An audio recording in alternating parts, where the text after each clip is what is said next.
असेल तो इथंच कुठेतरी असेल. सकाळी सकाळी भोंग्यावर हनुमान चाळीसा म्हणत असेल.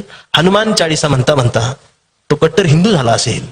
रेल्वेच्या इंजिनासारखा तापला असेल आणि तो हिंदू होऊन मातोश्रीवर आला असेल तो इथंच कुठेतरी असेल.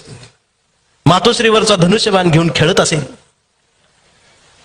आणि धनुष्यबाण घेऊन हळूच गुवाहाटीला पळाला असेल तो इथंच कुठेतरी असेल. गुवाहाटीला गेल्यावर झाडी डोंगर हटील बघून मोहरला असेल बहरला असेल. पण एवढ्यात 50 खोके एकदम ओकेच्या घोषणा ऐकून तो गोंधळला असेल तो इथंच कुठेतरी असेल. मला धरून नेतील का, माझी चौकशी होईल का, मला पकडून ठेवतील का, म्हणून तो कमळाच्या फुलात लपला असेल. पण कमळाच्या पाकळ्यांनी पर त्याचा आवळून पार रस काढला असेल तो इथंच कुठेतरी असेल.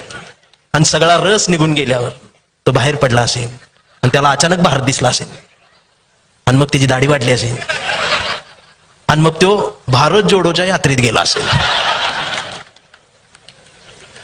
आणि तो नांदेडमध्येच हरवला असेल तो इथंच कुठेतरी असेल. शेवटी वेळ झाली असेल, त्याला घड्याळ दिसला असेल, तो घड्याळाजवळ आला असेल आणि इथं काकाजवळ बसायचं का पुतण्याजवळ थांबायचं हीच त्याला कळत असेल तो इथंच कुठेतरी असेल. शेवटी तुतारी वाजवत बसला असेल तो इथंच कुठेतरी असेल. शेवटी यांचं सगळ्यांची नाटकं बघून तो चिडला असेल. तो पॅन्थर झाला असेल, विद्रोही झाला असेल आणि तो डायरेक्ट RPI मध्ये गेला असेल. पण त्याच्याच अध्यक्षाच्या कविता ऐकून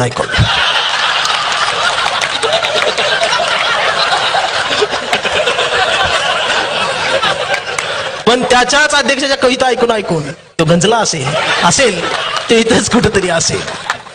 कविता ऐकून त्याला वंचित झाल्यासारखं वाटत असेल आणि मग तो हळूच वंचित मध्ये आला असेल. पण इथं नेमकं वंचित कोण हेच त्याला कळत असेल तो इथंच कुठेतरी असेल.